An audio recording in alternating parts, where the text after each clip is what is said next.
Okay. Well, that is working, so that's Mm. fantastic. Um, and I'm just gonna get started. Um, um, I really want to welcome everybody to our last of three webinars on the data centers in Oregon. I think this is the hottest political topic right now, at least in our state, in many states, as opposed to worldwide. But even there, it's pretty big. My name is Catherine Thomason. I'm the lobby coordinator for MCAT, which is Mobilizing Climate Action Together. This event is co-hosted by not only MCAT, but Neighbors for Clean Air, the DPO Environmental Caucus, Tax Fairness Oregon, Oregon Agricultural Trust, Central Oregon LandWatch, Oregon Rural Action, Tualatin Riverkeepers, and Oregon PSR. As you know, perhaps there is legislation happening across the country, sometimes with success and sometimes not, but it's accompanied by a groundswell of public opinion that's taking action against new data centers. This topic has raised the concerns in our own state of farmers, land use advocates, water users and protectors, and climate and electricity advocates. It's even changed the outcomes of one election here in the state. I got involved in this topic last year because I was working to protect the budgets for natural resources agencies, but realized that the real problem was our inability to get enough funding in the face of the federal cuts for many important climate policies. I looked at the issue and was astonished to find that we lose a lot of general fund with by providing so many property tax exemptions for data centers. Last year, this last session, we were successful in achieving a one-year moratorium on property tax exemptions, but we didn't pass any climate bills for a variety of reasons, including lack of funding. So this series has covered water and wetlands. It has covered land use and economics. And today we will cover electricity, climate, and air and noise pollution. So I'm going to ask Anne to start the slides. And I'm pleased to be joined by three speakers. The first speaker is Pat Delaquelle. He is the energy lead for MCAT. And he's been a leader in commercialization of clean and renewable energy technologies for over 45 years. Before retiring, he was the CEO of Decisionware Group, a consulting firm that develops models and performs energy and security policy analyses to achieve economic development and environmental goals. Pat was previously director of IRG, an international development consulting company working for USAID, Asian Development Bank, and others. He's a technical author in his fields and holder of a patent for a solar receiver and author of Stewards of Gaia. It's really great to have Pat join us and be a colleague working on these issues together. If you could go to the next slide, Anne. The second presenter I will introduce now is Cole Suter, who is a staff attorney at the Green Energy Institute, a climate and energy policy institute within Lewis and Clark's Law School's Environmental, Natural Resources, and Environmental Energy program. Sorry.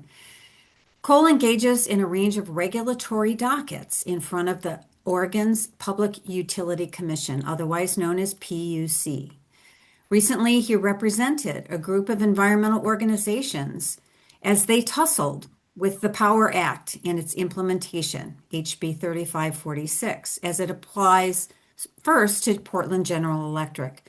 And they collectively successfully advocated for ratepayer protections from data center related cost increases, establishing a surcharge on data centers to fund energy efficiency for low income customers, and instituting policies to prevent data centered emission increases. The last speaker is Mackenzie Springer, who is a policy manager at Neighbors for Clean Air, a statewide organization that works to ensure every Oregonian has clean and healthy air to breathe. She's a graduate of our own Lewis and Clark Law School and advocates for state and local policies to protect vulnerable populations in the air we breathe. So,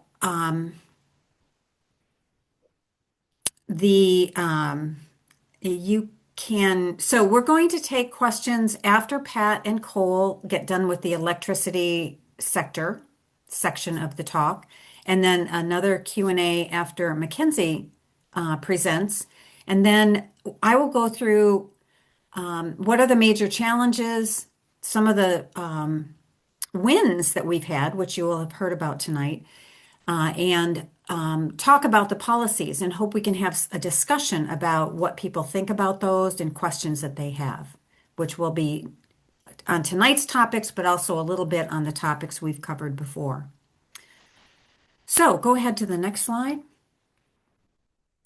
Just for baseline, I just want to mention that a data center is essentially a warehouse collection of computers for building, running, and delivering applications and services. There's a variation of them that first began in the 1990s and can continue now to the hyperscale level, which is huge and is part of this electricity concern that we all have. You can go to the next slide. These data centers are clumped in Oregon, but we as a state are the third largest geographical area that hosts data centers. Pretty astonishing. Virginia is number one and Beijing is number two. And Texas and other states are knocking at the door for this likely event that they are data center hubs. So as you can see, we have 40 in Hillsborough.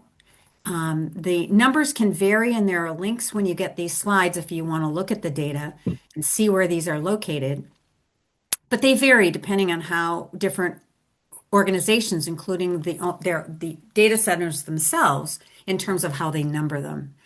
Out in Morrow and Umatilla County, we have Amazon is a major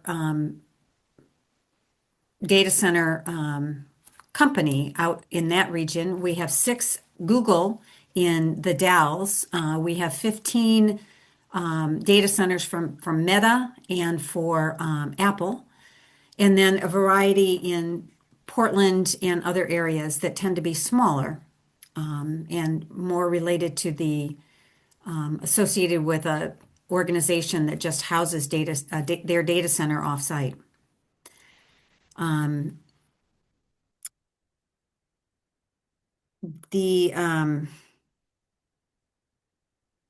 You can go to the next slide.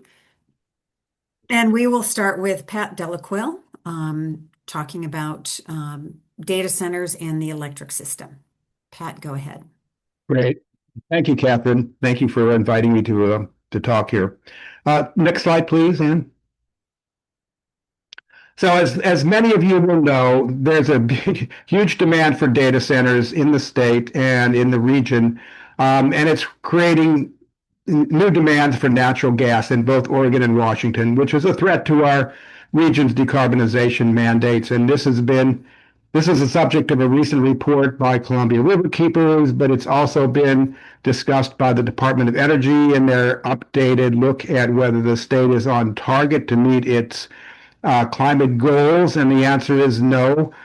2 years ago, we looked like we were on target, but now it looks like we're going to miss those targets because of the data center growth in particular.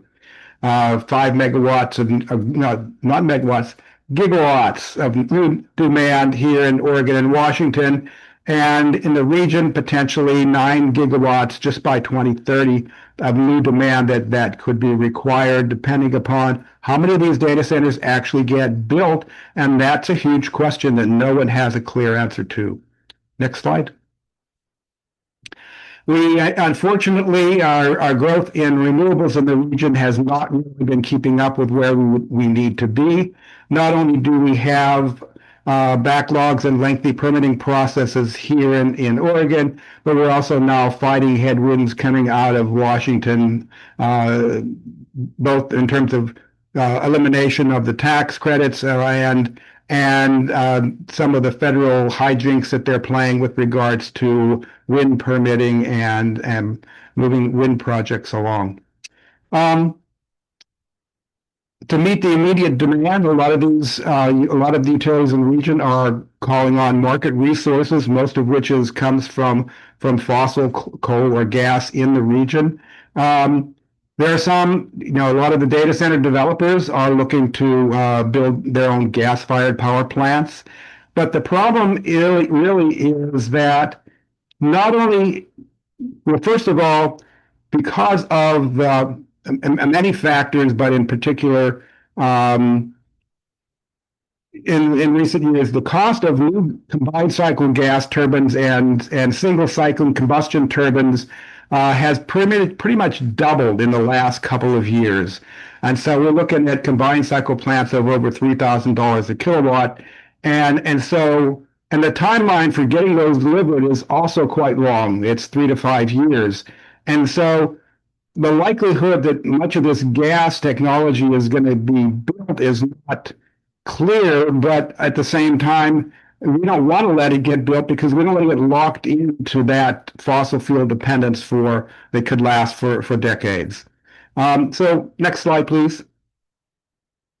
And to be clear here, this is a slide from the workshops supporting PGE's integrated resource plan and clean electricity plan. And this is an update to their load forecast just between September 2025 and May of 2026.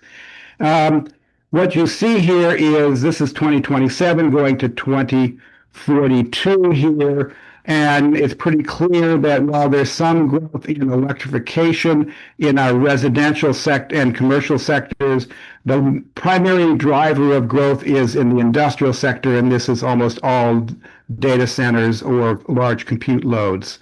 And so what PGE, and again, I'm using a few slides here from PGE because it gives us a preview into what we're likely to see coming from the utilities in the next several months. So PGE has, next slide, please, Ann. PGE has prepared some preliminary portfolio runs looking at three key scenarios here. A GHG glide path, which basically mimics the requirements of HB 2021 by essentially constraining the amount of electricity that they can get from their gas plant. So this is dotted line down here. They're basically turning off the gas plants over time to meet the requirements of HB 2021. And so then they're going to run a comparative model that says, forget all of these carbon limitations and constraints on building new gas plants. We're going to just meet the reliability requirements and keep running all that stuff. And then there's a cost cap scenario, which I'll describe in a little bit. But it basically says once you reach the 6% cost cap in terms of revenue requirement, we stop implementation. And these are preliminary, and we've made comments to them on the structure, especially the cost cap. But the bottom line here is that there's a very significant difference between the reliability-only scenario at about 6 gigawatts in 2035 and the HB 2021 glide path, which is about 15.3 gigawatts in 2035. And that's primarily because we're turning off the gas plants, which are already constructed assets. They have a relatively low marginal cost of operation with the construction of new solar and hybrid power plants, hybrid meaning with battery storage. And that requires new investment to replace those existing assets. But and you can see that over here is the emissions profile from the scenarios. The black is the HB 2021 glide path, and the blue is the reliability only, and the cost cap's in the middle. And clearly, the reliability in this scenario hardly makes any emission reductions at all, from about 6 or 7 gigawatts down to 4 to 5, about in the 5 range. Nowhere near where we would like to be. The other scenarios that they ran, and go to the next slide, please, looks at each of those three scenarios, but excluding uh, any new large loads. So no new large loads is what the NLL stands for in this scenario name. And if you look at, and that's shown here in the solid line, so the same colors as before. Here's the glide path compared to the previous glide path. So you can see here that the amount of new capacity that's needed to meet just the growth in electrification in the residential commercial sectors is only about 8 gigawatts compared to 15.3 in the previous scenario. And this whole difference here, I believe, is going to be, or at least should be, under the Power Act allocated to the data centers, so that the real impact to residential commercial customers should be based upon this no new large load growth scenario. And so there are significant savings that will result if that kind of rule, we can get that to stick in terms of how the rules go forward with regards to, particularly HB 2021 cost cap. Next slide, please. So, yeah, so that's basically what this slide says. I got a little ahead of myself here, that the new capacity bills and resource acquisitions for data centers, they're going to be incorporated into data center rates under the Power Act. Therefore, they should not be included in the cost cap calculation for HB 2021, since they're already been allocated to a group of customers that didn't even exist when HB 2021 was first developed. And so these will make the HB 2021 targets a much more doable and I think less likely for us to hit the cost cap. But this is this is only part of the issue here with regards to data centers and their demand for energy. And so next slide, please, Anne. What I want to talk about next is how do we adapt the electricity system and how do we adapt data centers to be much more grid friendly and much more useful? And this is part of a larger electric system transition strategy that I've been working on over the last few months. And so just to kind of ground people, way back when the utility business started here, we developed this model where we have these generators that send power through transmission lines to substations that then feed customer loads. And when utilities first got started, their only load was essentially lighting.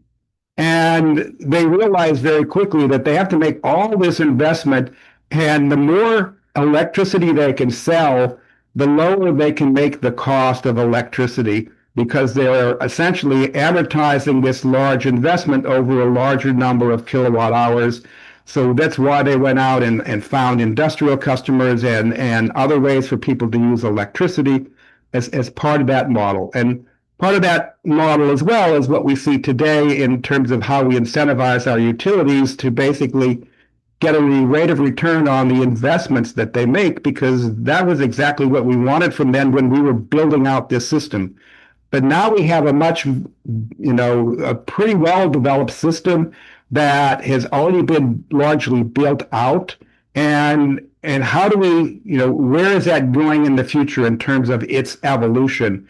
And my point here is that this system is designed around utilization. And right now we have allowed our overall utilization to decrease significantly because we have more and more peakier loads.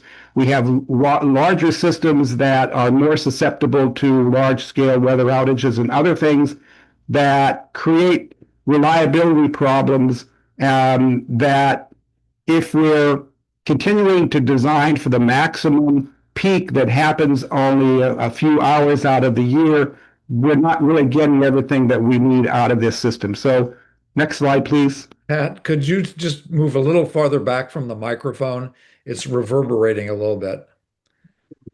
Thanks for that, Phil. Let me see if I can just maybe lower the intensity here. Sure. I'm not sure what's going on with my sound system, but I've heard that complaint before.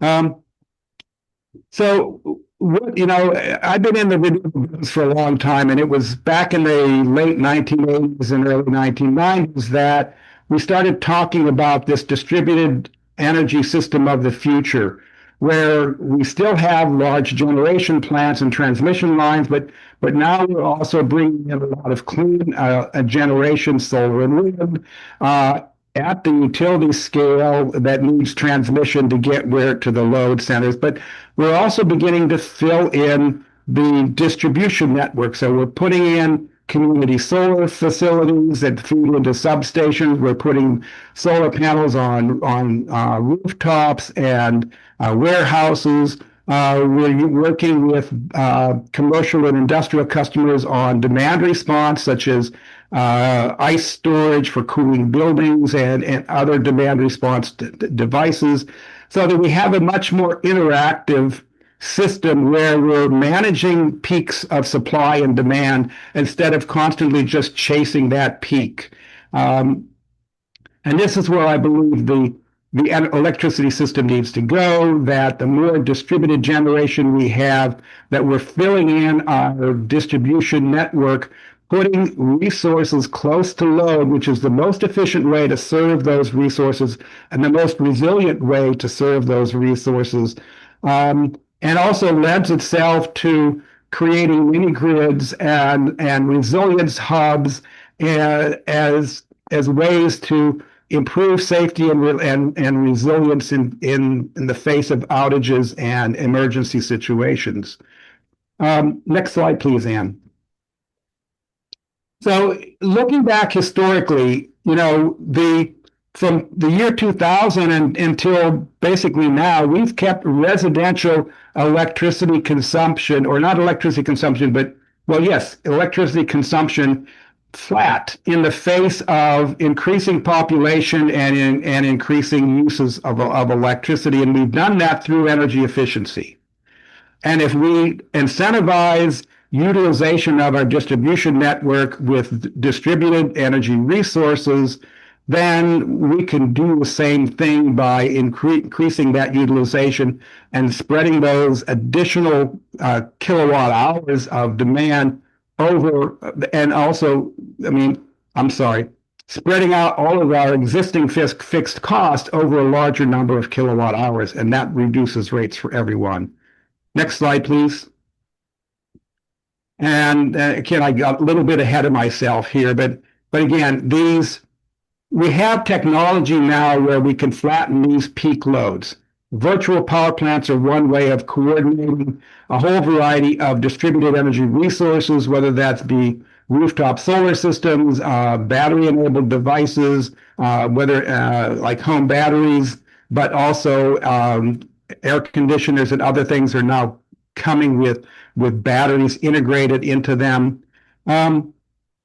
These VPPs can act like a power plant. They can basically shift large amounts of power out of peak demand periods, and they can be deployed during emergencies for local grid resilience. Utilities can help drive this market by contracting with VPP service providers and implementing time-of-day pricing schedules, which will drive that market in terms of people being able to save money by shifting energy out of peak period into non-peak periods, or storing up their solar energy so that they're putting it back onto the grid during those peak times. Next slide, Ann. So I've said this already, but I'm going to say it again because it's very important. Greater utilization of our existing transmission and distribution system assets really will defer the need for expensive upgrades. And this is the value proposition that we're really working towards. And these VPPs will increase the utilization of our existing infrastructure. We've already paid for it. The more utilization we can get out of it, the cheaper it. That is in the face of the cost adders that we're seeing in terms of new investment, this is something that will counteract that. And I think it's going to be essential for affordability going forward. If we don't take advantage of this increased utilization, we're just going to be stuck with higher rates continuing into the future. And the key study that I've seen here that goes into great detail on VPPs and how they are less expensive energy sources for energy resilience is this Brattle study. The link is here. And the next slide is one of the key graphs from that report. And this basically shows that for a resource adequacy, in other words, having 400 megawatts of resource available on demand, this is the cost for a gas, the cost that goes into the annualized cost for a gas power plant that would be applying that resource adequacy. And this is the value it generates in terms of the amount of energy that it's contributing and its ancillary services. So for a net cost of 43 million here. Similarly, with a battery system, the annualized cost is a little higher, but the benefits are a little bit bigger. So it has a lower cost. But the cost of the VPP is significantly lower, and it has these additional benefits that you get in not just the energy, but the reduction in transmission needs, reduction in distribution system upgrades, and emission reductions, because these are based upon clean energy resources. So the net cost in this for these VPPs is significantly lower in terms of an annual cost to meet this level of resource adequacy. Next slide. And there are very significant trends that are driving this transition that I don't think the utilities and the data centers should ignore. Utility scale wind and solar are really the cheapest and also the quickest forms of new generation on the market. Because we have such a constrained transmission system, smaller projects connected to the distribution system are now much more cost effective than they've ever been. They also avoid the big bottleneck for larger scale projects in terms of the interconnection process because they're already connected to the grid. There's been analysis by the Public Utility Commission that basically confirms that these small scale projects are now cost competitive, especially given the constrained transmission environment that we're operating in.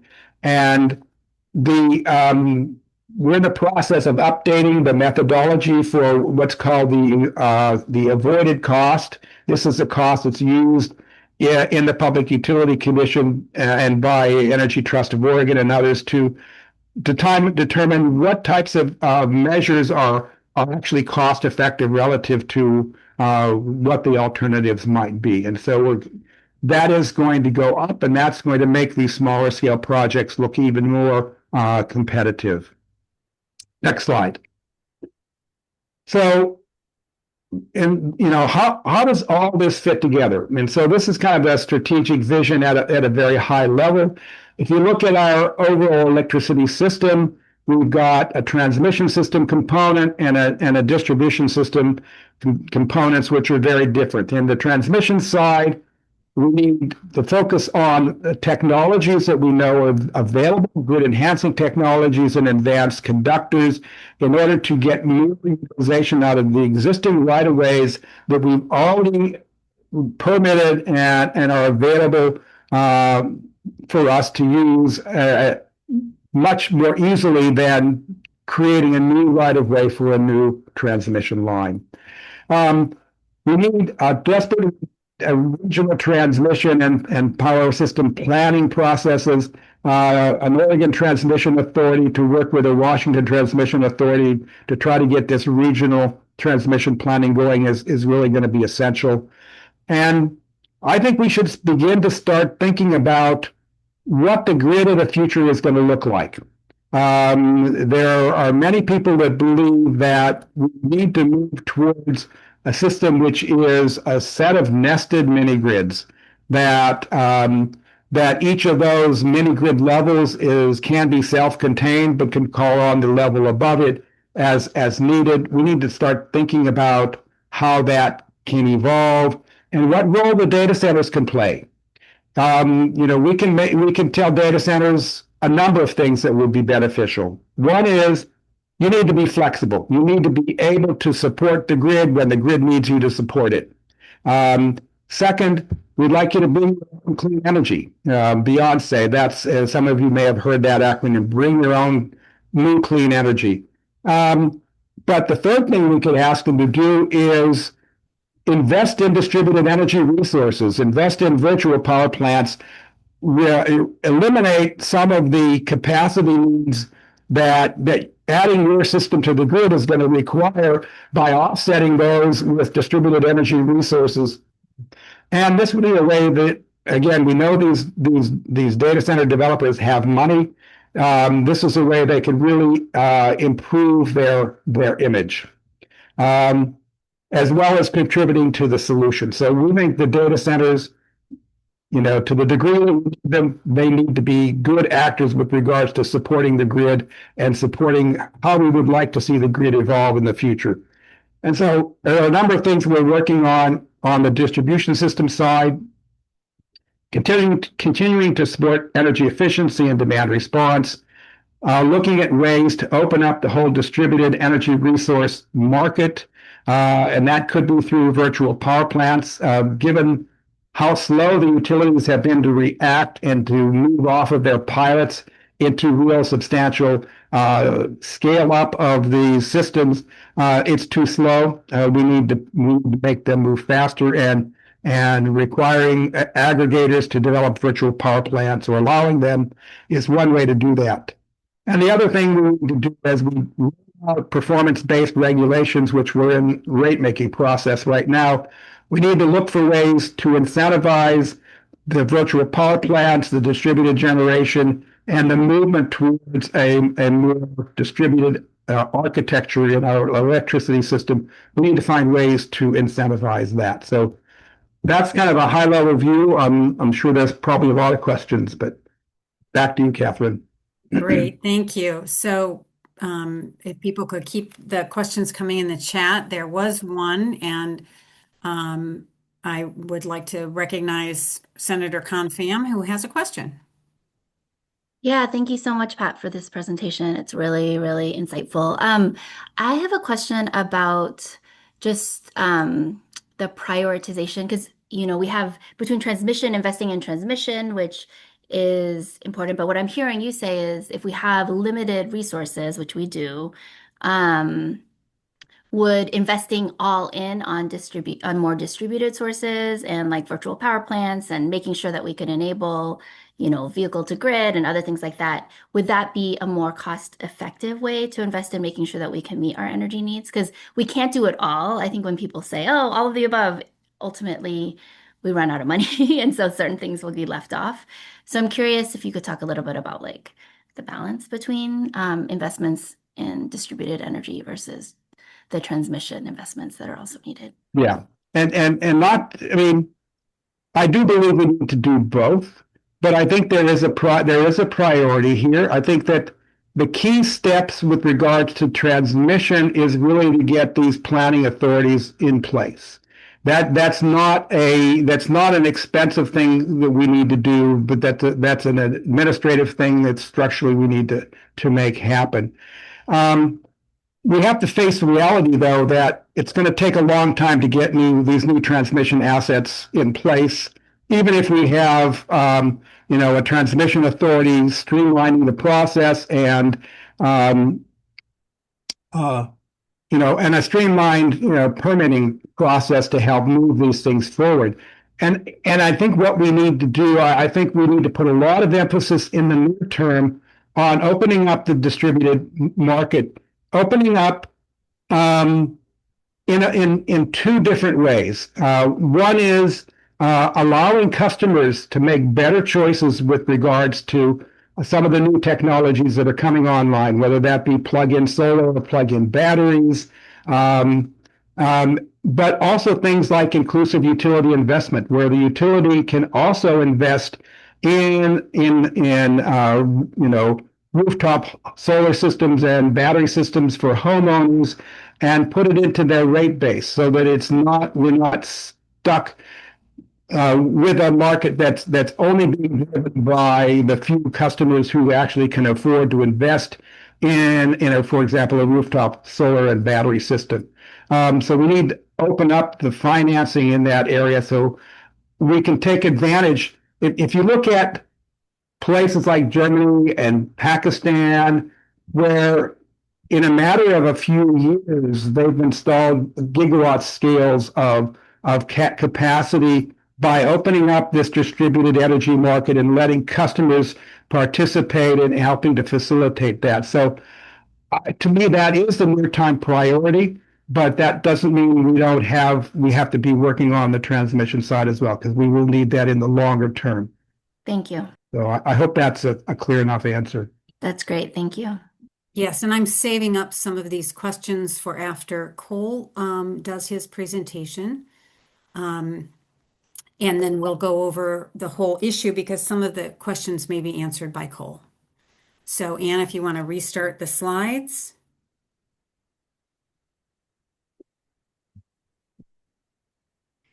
And to answer Jody's question really quickly, you could do either in terms of requiring data centers to bring their own power, which is now being determined how to make that happen through the public utility, and we'll hear about that from Cole, and other potential possibilities. Cole, go ahead. Great. Hi, everyone. My name is Cole Souder. I'm a staff attorney at the Green Energy Institute at Lewis and Clark Law School. And like Catherine said, I represented a group of environmental interveners in implementing the Power Act for Portland General Electric, and am now representing another group in implementing it for PacifiCorp. But I have some sort of lessons from the implementation process for PGE that maybe we can think about, and it kind of ties in with what Pat was saying as recommendations. So next slide, please. These first couple of slides will just sort of set out the, depending on how you view it, problem or situation for PGE. This shows the amount of large loads they have currently connected. So that's the medium blue and existing and energized portion of that pie at 872 megawatts, and that includes data centers and other large customers like Intel. But then I think the most important one is this lightest blue portion that shows that they have 656 megawatts worth of large loads that are growing, under construction, or contracted for. And that would represent a quite sizable increase to their load by itself. And then you can see in the biggest portion of this pie, they have another 2,400 megawatts in study or in negotiation for a contract. And that would represent a quite sizable increase to the amount of power that PGE has to deliver. And if you can go to the next slide. So that first slide was in terms of megawatts. So in terms of just how much power is being delivered at any one moment. This slide is in terms of megawatt hours. Technically, it's megawatt average, which is the megawatt hours used over the course of a year.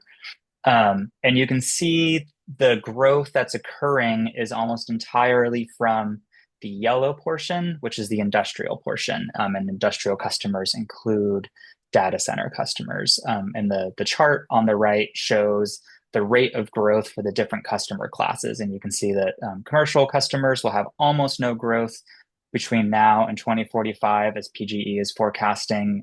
Residential customers will have very modest growth, 1.7%, and that's a lower rate of growth than they had previously predicted, whereas industrial customers will grow quite rapidly at 6.8% a year over a 20-year period. And obviously that compounds on itself. So we'll go from a situation today where the industrial, commercial, and residential classes use roughly the same amount of energy in a given year to a situation in the 2040s where data centers are using and other industrial customers are using more than half of the energy that PGE delivers in a given year.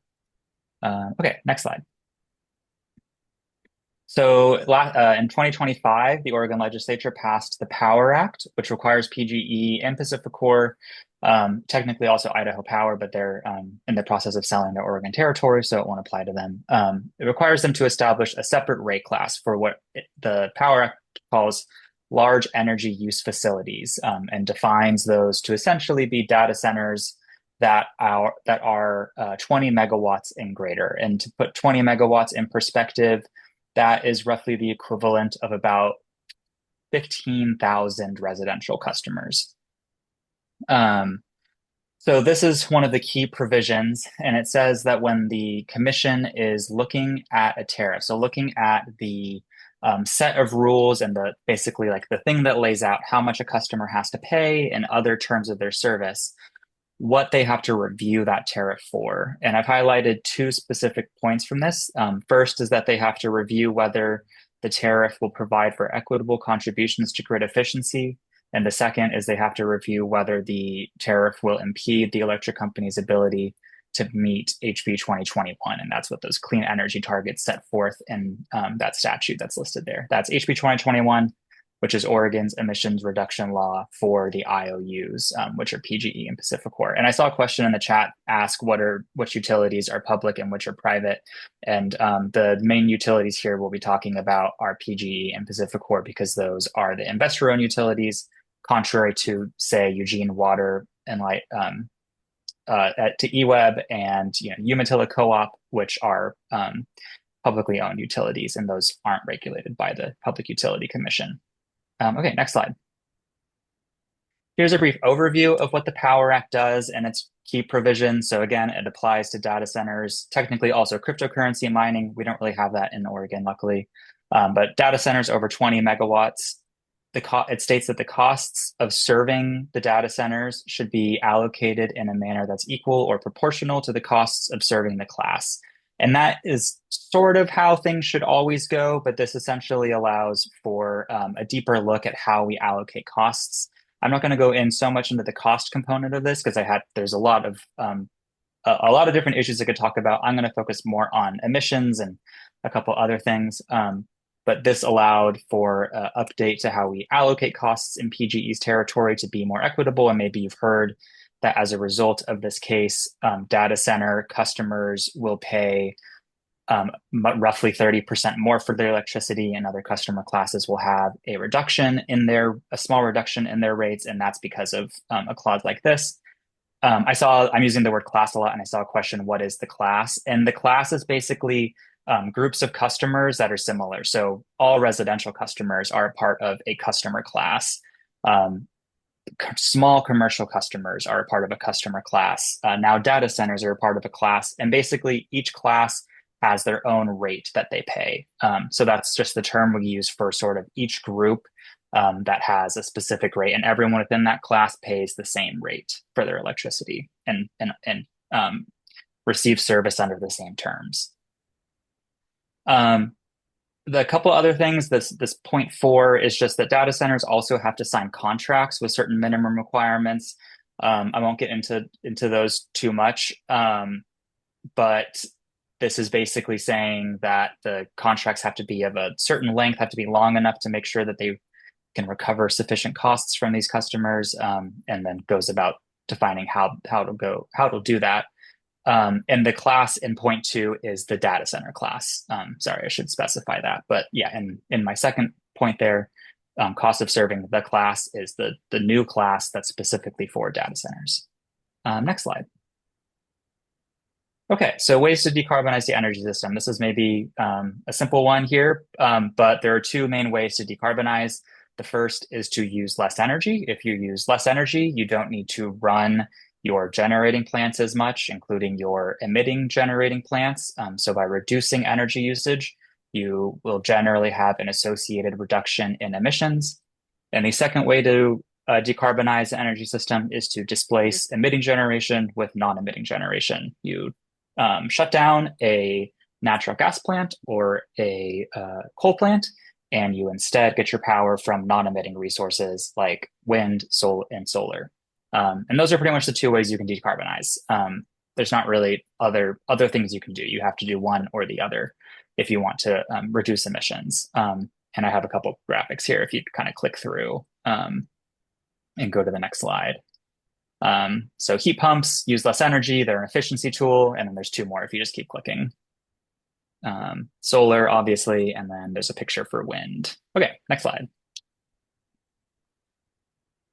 So one thing that the Commission's decision in implementing the Power Act for PGE touched on a range of issues related to cost, issues related to just like the nature of data center service. I'm going to focus on three components that directly and indirectly will impact the greenhouse gas emissions from bringing on new data centers. And this is just a table setter, and then I'll go into each of these with more specificity. So the first thing that the Commission did is it established what's called a generation queue for new data center customers, and I'll go into that. The second is it created a framework that allows data centers to bring their own non-emitting resources to PGE system through special contracts. And then the third is they require data centers to pay a surcharge to fund energy efficiency and distributed energy resources for low-income customers. So next slide. So the first one of those was the generation queue. And it's a fairly simple concept. It basically just says that before a data center is able to connect, it has to establish with PGE a reliable plan for its service to be served with non-emitting resources or to otherwise have their load met in ways that won't increase PGE's emissions. This was something that both the PUC staff and the group that I represented advocated for.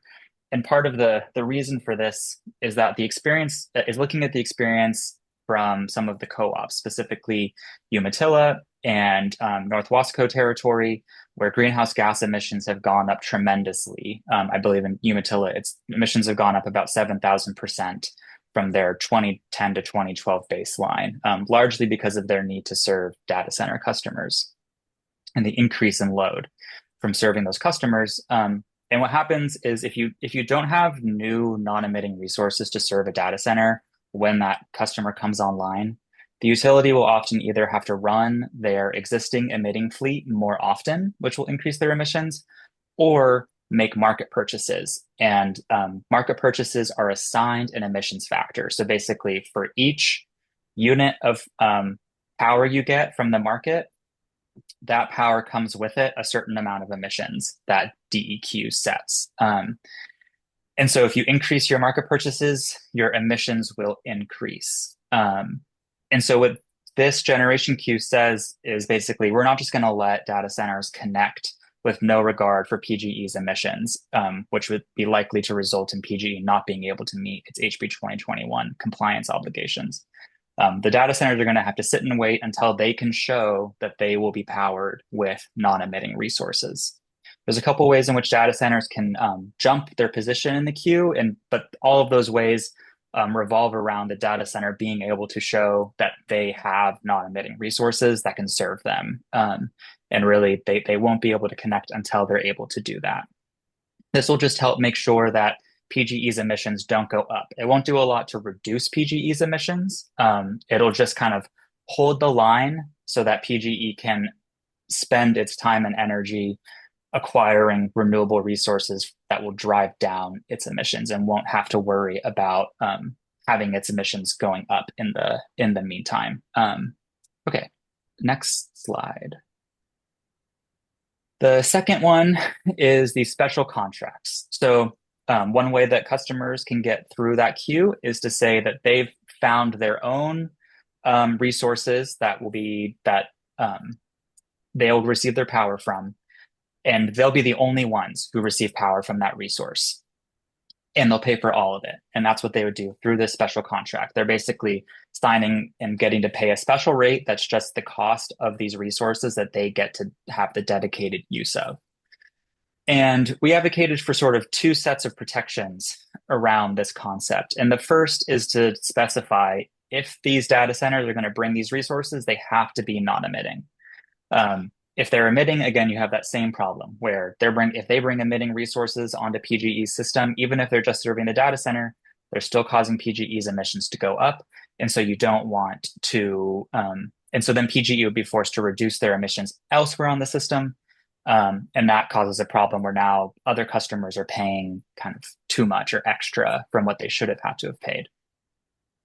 The second thing is data centers can move really fast. They're able to acquire resources much more quickly than a utility is able to acquire them, because utilities have to go through these sort of longer public processes to acquire resources. And so there's a fear if data centers can move more quickly, they're just going to go up and gobble up all the cheapest resources that they can find, including all the cheapest solar and wind and batteries. And that'll only leave the more expensive resources for other customers, for PGE to go and acquire for their other customers to drive down their emissions. And that'll raise costs. And like Pat talked about, will make it more likely that PGE will hit their cost cap and therefore not have to continue compliance with HB 2021 or pause their need to comply. So we wanted to say that the types of allowable resources are basically ones that couldn't be acquired for other customers or that would be really costly. And that's this list of 4 resources I have here. It's like geothermal is a great resource because it's generally non-emitting. It's a firm resource, which means you kind of can just continually pump out the same amount of energy 24 hours a day. So data centers tend to like it because it matches their energy use profile. But it's too expensive for other customers right now. It would raise rates a lot if we tried to acquire geothermal for other customers. But I don't mind if data centers pay a lot for their energy. If they want to go out and get geothermal, if it makes sense for them. So this says, if you want to go out and get geothermal, you can do that. Same with resources that are co-located. So ones that are built right up next to the data center. That probably would only get built if the data center is being built. It wouldn't be available for other customers. So great, go and sign contracts for that kind of energy. And then there's a catch-all that just gives some flexibility that the commission would have to approve on a case-by-case basis if there's some sort of one-off instance where a data center could acquire a resource that wouldn't possibly have been made available at a cost-effective price for other customers. So this achieves 2 goals, hopefully: allowing data centers to bring non-emitting resources on to keep their emissions down or at 0, while also preventing indirect cost increases for other customers. I see Dave asked about nuclear. We always put our recommendation in terms of geothermal and not nuclear. Some of the groups that we represented are against nuclear. And so we specified geothermal as opposed to nuclear for those sort of expensive, firm, non-emitting resources. And yes, we have a ban on nuclear, as Sarah points out. Okay, next slide. We're getting towards the end here. And this is one I'm really excited about. This is the surcharge proposal. So large data centers in PGE territory now, ones that are over 100 megawatts, will have to pay 1 cent per kilowatt hour to fund non-cost effective energy efficiency, enabling repairs, and distributed energy resources for low-income customers. And the reason it's non-cost effective energy efficiency is because energy efficiency that's procured in Oregon is done largely through Energy Trust of Oregon, and they have to meet a cost effectiveness test in most cases. And what that usually means is that they can't pay for the full cost of an efficiency upgrade. That helps provide sort of broader grid benefits for us because we all pay into that and make sure that the money we're paying in, we're getting more benefits than what we're paying in for. But what it also means is that low-income customers are often not able to take advantage of ETO offerings because if the full cost of a efficiency upgrade isn't covered, someone who doesn't really have much expendable income won't be able to cover the difference. I think an easy example for this for people to grasp is that ETO offers $2,000 to replace resistance heating with a heat pump. But I think, as probably most of you know, a heat pump costs anywhere between $10,000 and $20,000. So low-income customers simply won't be able to take advantage of that because they won't be able to cover the remaining difference in the cost. So what this money will go to are programs that do cover the full cost of those upgrades. And so they'll be made specifically available for low-income customers and be designed to be the types of programs that low-income customers can take advantage of.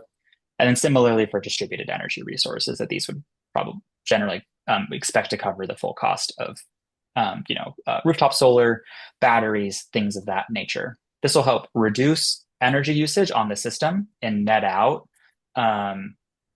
It'll net out the total energy use from one of these data centers coming on, because they'll be continually paying every year to reduce energy usage elsewhere on the system. That'll reduce the number of resources we need to build.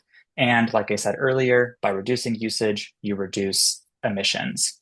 So that'll help us meet our emissions reduction goals. And I have a note here just that for each 100 megawatts of data center size, based on the amount of energy they use, that'll be roughly $6 to $7 million a year. So a 200 megawatt facility would be paying roughly $12 to $14 million a year into this program.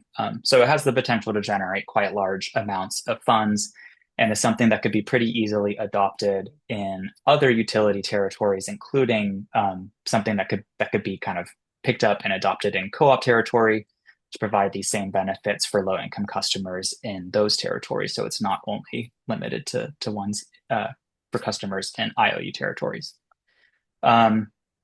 I think that's it. Enabling repairs, just the last thing really briefly, is that sometimes ETO or other orgs want to be able to do an energy efficiency upgrade, but they can't do it until there's other upgrades done to the house. Like the house needs a new roof before they can put in certain forms of insulation, or needs some upgrade before energy efficient windows can get put in. And the enabling repairs can't generally be paid for with these types of funds. So this would just also provide funding to do those, so that more energy efficiency can be garnered in the state, and again, drive down costs for the people who need their costs driven down the most. I think that's my last slide. Yep. Great. Thank you very much. We're only going to have a short time for questions on this, so Mackenzie can't get in and we can have a little bit of a discussion about some of these solutions. But I think one question was particularly good for framing. And somebody asked that, can we have an honest conversation about renewables? A recent study by Energy and Environmental Economics projects that meeting Washington and Oregon's climate goals require building around 600 new utility-scale wind and solar installations over a large area of land, which of course we're concerned about as well, an area potentially the size of Vermont. So I mean, that's part of the reason why we want to get more efficient. But B, what is your take on it, knowing kind of what's out there? And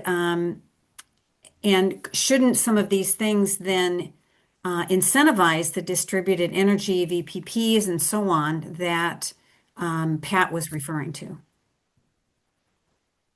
Okay, so to the Pat, you can go ahead if you want. I just talked for a long time. Yeah, first of all, I've looked in detail at the E3 study, the Energy, Environment, and Economics study that's referenced there. And you need to keep in mind that there were a number of key assumptions there that led them to a maximum level of additional capacity that would be needed to meet that data center load. The key assumption that they made was that data centers were fixed loads and they couldn't be curtailed during peak times.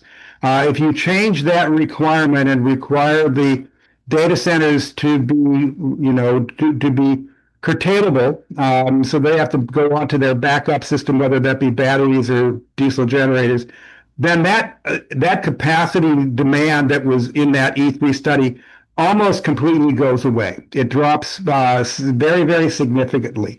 So if we design the data centers to be supportive of the grid, then we won't have that big of a reliability problem that the E3 study forecast, and that we won't need to build all that capacity. The other thing that was not well represented in that study is the whole distributed resources area and the contribution that can make in the near term as well, with regards to um, not having to design our system to meet the peakiest of the peak demand. Again, so getting more utilization out of our existing setup, our existing grid structure, is another way to reduce that amount of new capacity that has to be built. So again, I don't think that I don't, and again, if we're smart about how we design our electricity system going forward, take advantage of the distributed resources, then we won't have to build all that extra capacity, because a lot of that projected capacity is required only to meet demands that may only be around for 10 or 15 hours out of the year.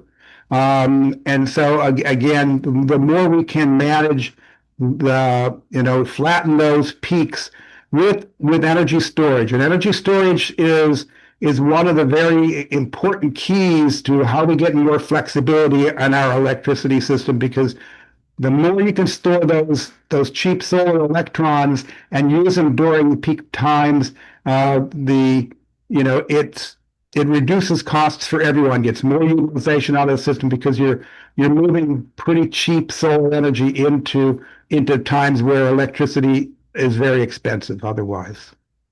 I'll just really quickly say that I know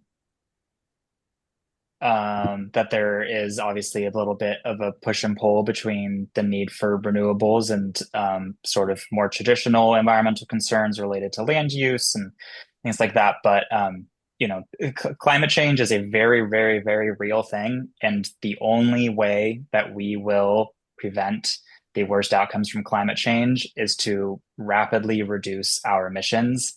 And the only technologies that we have to do that right now at scale are wind and solar and batteries. And so if you care about reducing emissions, there is simply, one real answer.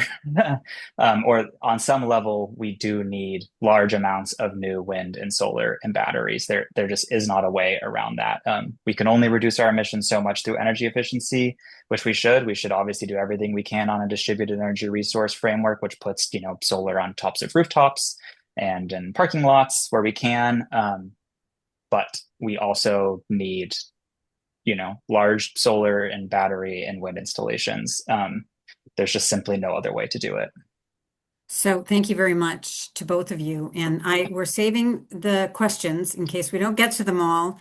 And we have other potential solutions here in Oregon. So we'll get to those at the end of the talk. So Anne, if you could restart the slides and have Mackenzie move ahead. One of the issues is the air pollution from diesel generator backup, and Mackenzie will be speaking to that. Great, thanks so much. Really happy to be here. And it was great to have Pat and Cole go before me, because I think a lot of this relates back to their work. So I'm Mackenzie Springer. I'm a policy manager with Neighbors for Clean Air. We're a statewide organization that works to ensure that every Oregonian has clean and healthy air to breathe. And as Catherine said, I'm going to talk about the air quality concerns with data centers, and then also briefly touch on the noise pollution as well. Next. Great. So the pollution from data centers largely comes from the energy generation. As Cole and Pat touched on, there's the primary source for data centers in Oregon is the electric grid, but every data center will also have on-site backup energy generation. And that's in the event of emergencies. In the kind of digital age, a data center going down is not really acceptable anymore for a data center to be competitive.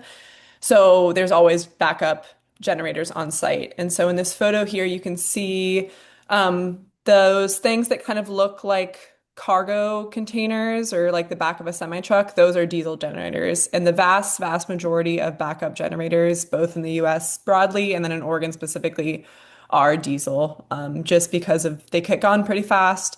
They're relatively reliable, and they're relatively inexpensive compared to some alternatives. Next slide. So just quickly going to go over some kind of the general public health concerns with diesel emissions, to kind of explain the larger specific to data center concerns. The combustion of diesel produces a variety of gases, aerosols, solid air pollutants that are all listed here, but the most concerning specifically for public health is the diesel particulate matter. This is a very small solid air pollutant, and you can see here in the photo that long strand as a human hair, and then those little pinkish red dots are PM 2.5. That means they're 2.5 microns or smaller. And the vast majority of diesel particulate matter, or DPM, is actually ultrafine, so it's less than zero point 0.1 microns. And this is of concern because basically the smaller you get in the size of the particles, the more dangerous it is to public health because it can enter your bloodstream, it can go into your lung lining, and can cause more health concerns. Next slide. And so some of those health concerns associated with diesel particulate matter, there's the short-term exposure, which is, irritation of eyes, nose, and throat, coughing, headaches, exacerbation of pre-existing respiratory issues like asthma and bronchitis, and kind of compounding infectious respiratory illnesses like COVID or pneumonia. But we're particularly concerned about the long-term exposure. So long-term exposure to diesel particulate matter can contribute to respiratory diseases like asthma, cardiovascular diseases, cancer, reproductive system impacts, liver, spleen, and blood effects, and then premature deaths. And both children and then pregnant individuals are especially vulnerable to these effects. Next slide. And then kind of the last issue that I just want to, more of a background issue, is the idea of cumulative impacts. So cumulative impacts broadly are the combined effects of current and past pollution and other stressors and how they impact the health and quality of life of residents in these communities. And so to illustrate this is a great little map that Beyond Toxics, which is a nonprofit based out of Eugene, put together of diesel particulate concentration in the Portland metro area. And if you look here, obviously it's the kind of the highest in downtown Portland, but also if you look out towards Washington County, where a lot of these data centers are being sited, there's still a significant diesel particulate concentration there. And so when a new data center is being sited there, it's not existing in a vacuum. The diesel from the generators isn't existing in a vacuum. It's adding to this kind of existing problem. And so that's the concept of considering the cumulative impacts is considering the existing, current, and past pollution in conjunction with kind of new sources of pollution from a public health standpoint. Next slide. So specifically diesel generators, as I said, data centers really require backup power to minimize downtimes. And data centers typically install more generator capacity than their maximum power demand, so that if one of the one or two or however many of the generators go down, they can still run the data center as usual. In Oregon, data centers have about 6 gigawatts in permanent and proposed diesel generator capacity, which is double the average power usage of all homes in the state.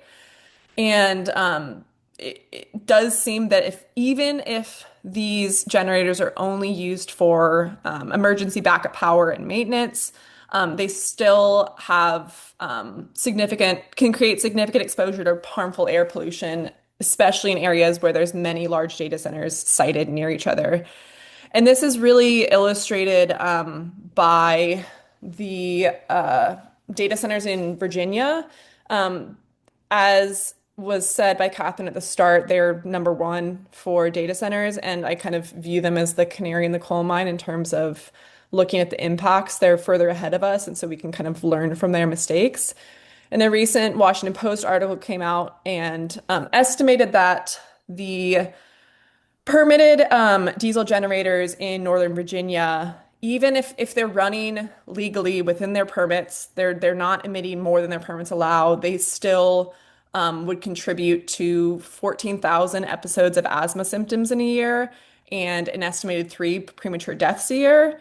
And then an estimate also found that if there was a kind of significant grid emergency that caused all of them to kick on at the same time, that could lead to up to 170 premature mortalities per year.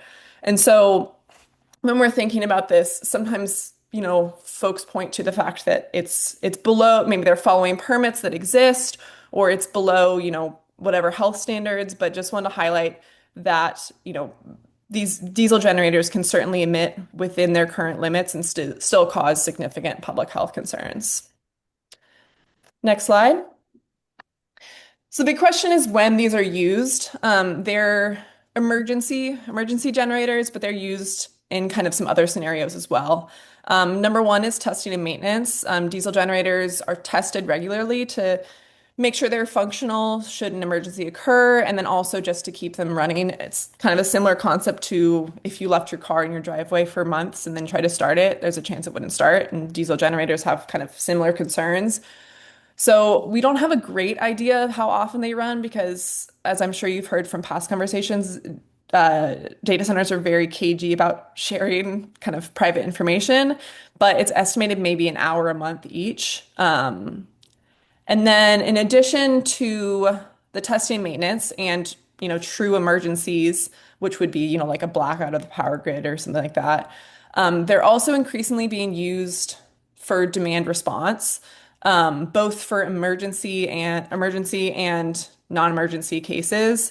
So because data centers, as Cole and Pat talked about, draw massive amounts of power, federal regulators are increasingly allowing them to run their diesel generators kind of preemptively to disconnect from the grid on times like extreme heat waves to avoid blackouts for regular residents. And obviously, we don't want to amplify blackouts for residents, but this is kind of a concerning growing area in that the times it's used for true emergencies, from the EPA, that seems to the definition of emergency seems to be slipping a little bit of kind of this preemptive demand response. And so that qualifies sometimes as an emergency. And then also in May of 2025, EPA issued basically a clarification saying that diesel generators can also be operated for up to 50 hours a year in demand response for non-emergency situations. So that would be, they don't need the EPA to certify that it's an emergency. They can just run those to preempt any grid issues. And there's also concerns that potentially data centers might be doing that to avoid peak power cost times. So if the electricity is going to be particularly high, they might be switching to their grid, but couch it as a demand response. And then lastly, a lot of these true emergencies of grid disturbances are short term. They're seconds to minutes of grid issues. But when data centers kick to the diesel backup generators, they're often sitting on those diesel generators for hours before they go back to the grid. So even though it's, only a couple minutes for the actual emergency, they're sitting on those diesel generators for hours. Next slide. So some of the existing regulation in Oregon, Cleaner Air Oregon is a program that's about 10 years old, and it's a health risk assessment based regulation. So it dictates daily and annual fuel limits based on a health risk assessment of that diesel particulate matter that I talked about before. And it does look at the combined health risk of each of the diesel generators of a singular data center, but it doesn't look at the cumulative impacts. So it doesn't look at, this data center with however many diesel generators being sited next to another data center with X many diesel generators, or a data center being sited next to a freeway that has a lot of diesel emissions, or a data center being sited next to a railway that has a lot of diesel emissions. So it does have some limits there. And then related to that, There are different tiers that the EPA certifies for diesel generators. It goes 0 to 6, 0 being the most polluting and 6 being the least polluting, having the most pollution controls. Most data centers in Oregon use EPA Tier 2 certified engines, so these don't use pollution controls. And but there is technology out there to basically add pollution control to these Tier 2 engines to make them the same as Tier 4. So DEQ currently incentivizes this installation by providing a streamlined permitting process. So basically, the analysis that data centers have to do under Cleaner Air Oregon gets streamlined if they're either a new data center with Tier 4 engines, or if they're an older data center that has Tier 2 engines that have this new emissions control, turning them into Tier 4 equivalent.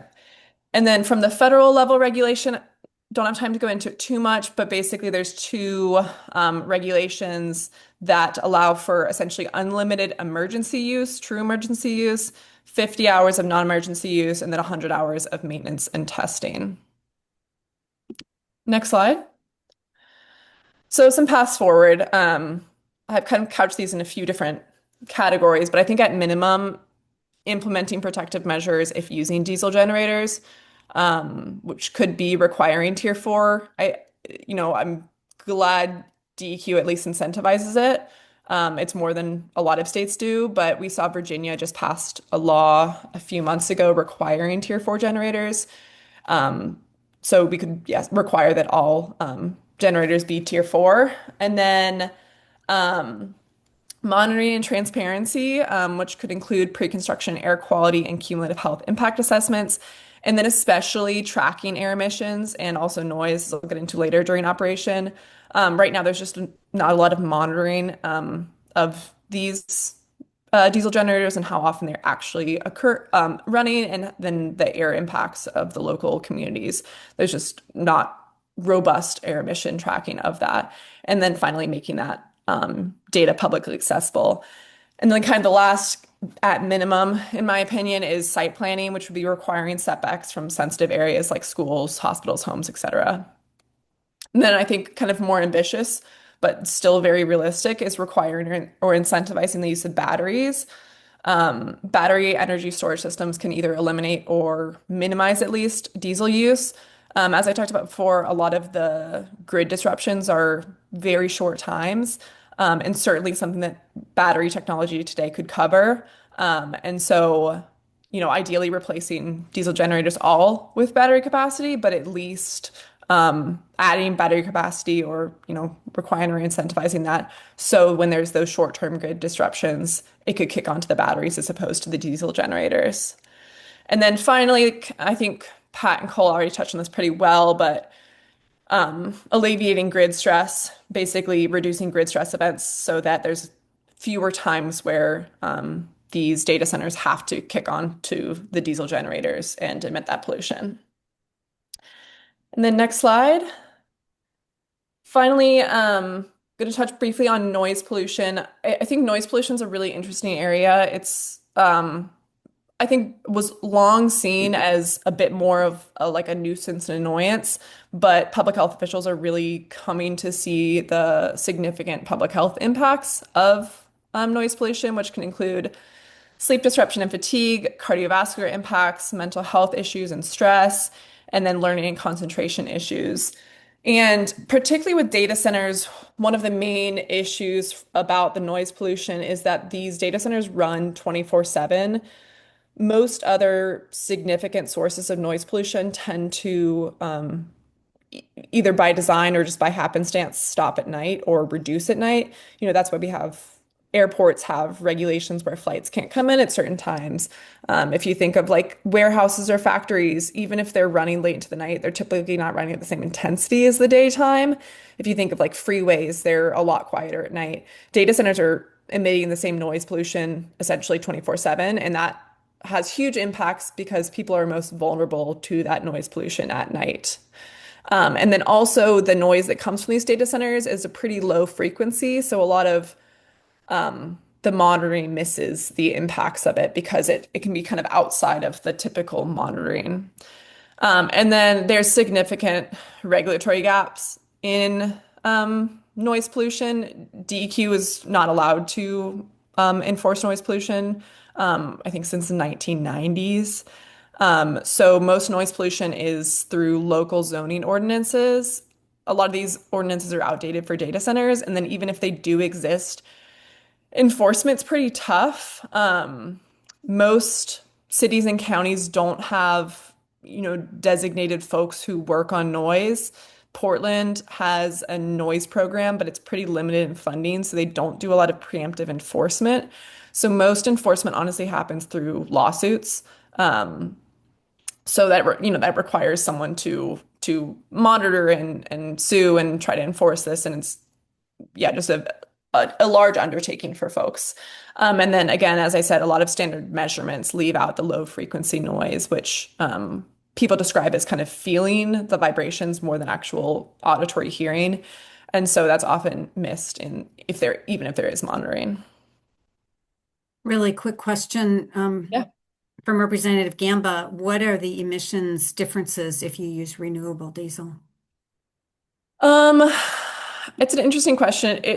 It's lower, slightly lower emitting at the source. I think the one really tough thing about renewable diesel is when you're looking at the life cycle analysis, renewable diesel is a really, really big category that encompasses both renewable diesel that is generated via true byproduct of, crops, but a lot of renewable diesel is generated intentionally for diesel. It's, crops are grown for that purpose.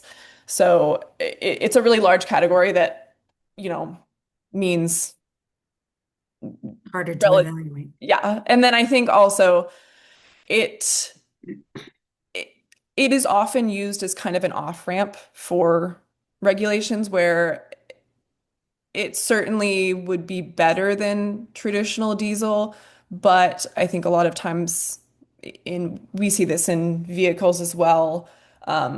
It People will start using renewable diesel and then point to that as like, oh, we've done enough, let's move on, as opposed to, battery storage is something that data centers could certainly do and would have significantly more impacts. Thank you very much, Mackenzie. I really appreciate it. And would you go to the next slide and the next?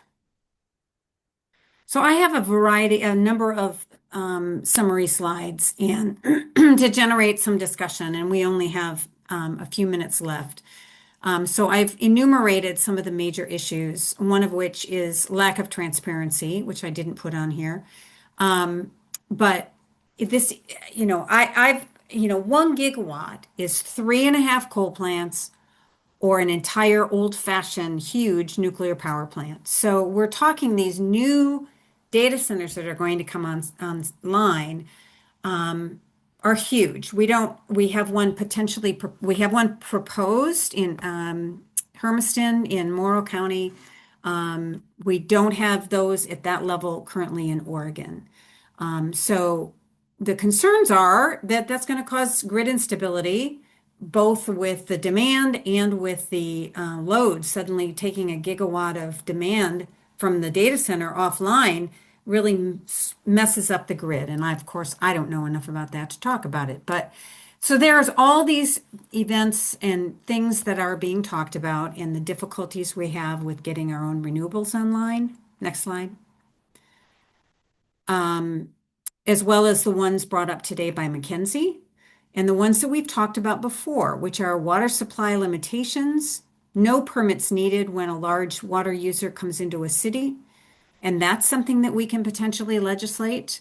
Wastewater is completely unregulated, so we don't know necessarily what's in it, and that it's not being disposed of appropriately. Property tax breaks affect us all, and that was discussed in the second event. So go ahead in the next slide. There are some wins. We have the Power Act, which was described today. We also, according to Maxine Dexter, at her climate talk on Monday here in Portland, said that She and another representative got into amendments calling for transparency on water and electricity use on and the appropriations bill. I don't have the actual language, but I've written to ask them and called them to ask them for that information. And also, just to give you some hope, there are 40 groups in Oregon or more that came together in 2 meetings to come up with what can we all rally around. And 5 main pillars. One is tribal sovereignty, really needs to be make sure that they are allowing their information and sovereignty to weigh in on these issues. The need for transparency, and then not only transparency, but accountability, like the noise measurements or the how much diesel they're actually using. Leading with community priorities. So these deals that were done in Hillsborough behind even the city council, behind their backs, that there is community priorities that are brought to the table with public hearings. For example, making sure that any land use or citing of these are done with public process. That can be done. In the scheme of things, a relatively easier fix. And then evaluating our resource sustainability, like our electricity, like our water, like clean air. All these things need to be managed. Go ahead, next slide. So I'm not going to go through all the different kinds of solutions. I'm thinking that it may be worthwhile having a fourth webinar to talk about some of the solutions and what to ask for. Go ahead, next slide. You'll get all these slides as well. You can call or write your local officials saying, you know what? We want to make sure that you pass a ordinance saying that we want a public forum if you're considering siting a data center in our community. There are some organizations, including MCAT, that are going to call for a moratorium on a data center more than 100 megawatts because we can't regulate them fast enough. So they've only done PGE. They haven't done Pacific Power. And we need to determine how to help the public utility districts and the co-ops who have the authority, they didn't need the Power Act, to have the authority to regulate it in a way that makes sense. And I do recommend, go ahead and next slide, signing up with an organization, whether it's MCAT, Tax Fairness Oregon, Neighbors for Clean Air, Oregon Rural Action, and the others listed on this slide. And of course, like I said, there's 33 others that have been in conversations around this. So I am going to turn off the slides, and we have a lot of comments and questions. And if the speakers are willing to stay for a few moments to try and answer some of them. Is there anybody keeping track of how many hours the data centers are using diesel? Mackenzie, do you know that? I'm not positive. Theoretically, I assume DEQ is because they have enforced, I think in 2025, they cited a Amazon data center for exceeding their usage, going over 50 hours. So I assume they are. But I'm not sure how closely they're monitoring. And I'm not actually quite sure how they track the um differentiation between non-emergency and emergency use. Okay. Pat and Cole, did you see in the chat that any additional questions that you can address?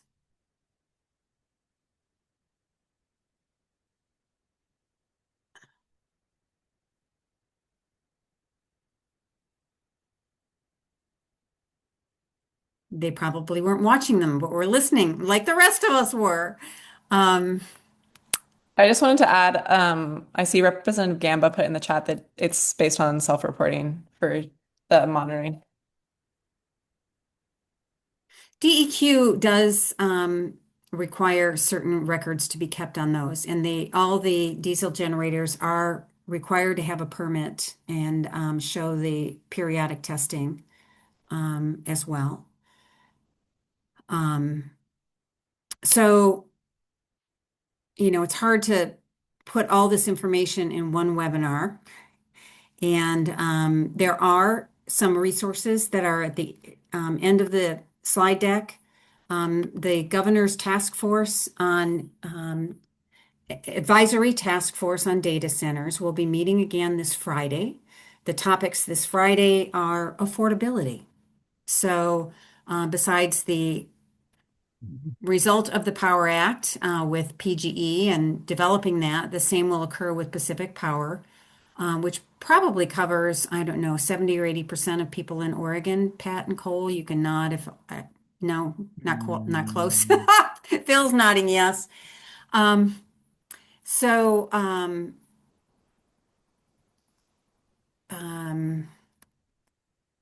lost. Catherine, there was a question that Yeah. I can talk to that Kat asked in the chat about basically like, are those numbers for the growth in AI and data center power usage kind of accurate given expected growth in AI usage? And I just wanted to say to that that there are practical limitations on how quickly data centers can be built, both in terms of having the chips available for them, just the amount of time it takes to get permitting. Obviously, permitting, I think, is rightly becoming more difficult for data centers because people are so attuned to this issue. And the utilities make those predictions based on their like sort of what's in their queue, what are they being asked to connect. But to Kat's point, there has been wide variations in what PGE has predicted in terms of their amount of data centers they expect to come on. And each time, it seems like maybe they've sort of caught up at this point, but for a couple years, every time they'd come back and say, here's our prediction for the next 20 years, the graph would be even steeper. So there is a possibility that, the already quite extensive growth that PGE is expecting will be even quicker than expected. It could also, for other reasons, be less quick, right? Like I have some skepticism about the underlying economic viability of AI and the cost of it and whether people will actually pay for it and its utility. So there's a chance that, in 15 years, we'll have seen a bubble burst and there actually won't be quite as much growth as expecting, I think. But that's something to be taking into account into this, is there's so much uncertainty on many different levels of this, both in terms of it growing faster than expected and slower than expected. And we want to have policies that sort of make sure that we address both of those potentialities so that customers aren't left with costs and we're not overbuilding, and but that we're planning accordingly. It's a tough needle to thread, but that's kind of some of the goals that we're trying to tackle here, and something that the Power Act gives the Commission a lot of power to address, is trying to handle that uncertainty. Yeah, and I want to lift up a couple of points that Chris put into the chat with regards to battery technology, and there's a lot of different research areas and new technologies coming online in the battery area. I think we're going to continue to see battery costs come down, durations increase in terms of not just 4 or 8 hour battery systems, but 10, 12, and even longer duration battery technologies coming online over the next 5 to 10 years. And those are going to make a significant difference in terms of their viability and their ability to replace diesel generators as well. So again, I think the technology is also moving in our favor as well with regards to batteries in particular. And I'm also very bullish on enhanced geothermal as a base load technology, which is going to become more and more prevalent and cost effective as we go into the future, the next 10 years or so. And That's I great. think those will also help. Thank you very much. So somebody put in the chat that they recommend another webinar on solutions, and I think that's a tremendous idea.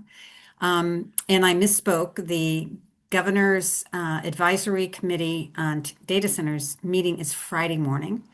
It's the fourth Friday of each month, and I will send out that announcement and the link. It's in the slide deck, and anyone can attend on Zoom. So I certainly encourage you to, if the topic of affordability, taxes, revenues, and possible solutions for the issues they raise, which is the full title of Friday's event. So thank you very much, Don, for being here and for putting that in there. River, you have a last question.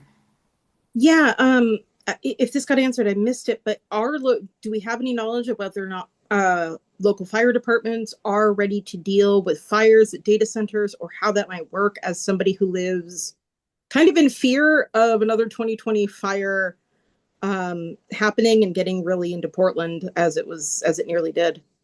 So, yeah. Does anybody have an answer for that?